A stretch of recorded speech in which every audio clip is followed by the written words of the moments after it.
afternoon, this is Michael Zippy-Dudo over at Russ Darrow, Kia Wauwatosa, where we got the first 2023 Kia Sportages in today. This is an X-Line model. Amazing technology. You got the high-intensity LEDs in the front. It's raised up a little bit, X-Line, to look a little bit rugged for you. Take a look inside of this baby.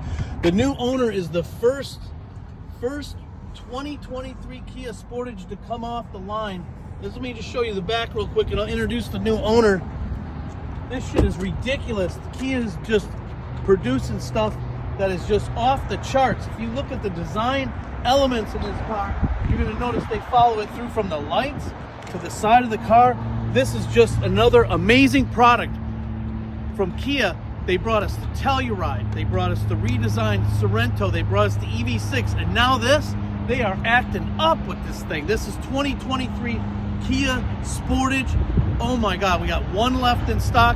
We got a whole bunch coming in. Come and see Michael Zippy-Dudo over at Russ Darrow Kia. Here's the new owner, Mary. Congratulations.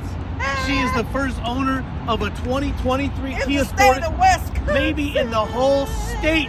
We ain't playing over here at Russ Darrow Kia Wauwatosa. Come and see me anytime. Text me, call me, run, drive, take your little scooter around in here, Uber, Lyft, whatever it takes. Get in here and drive away with something new today.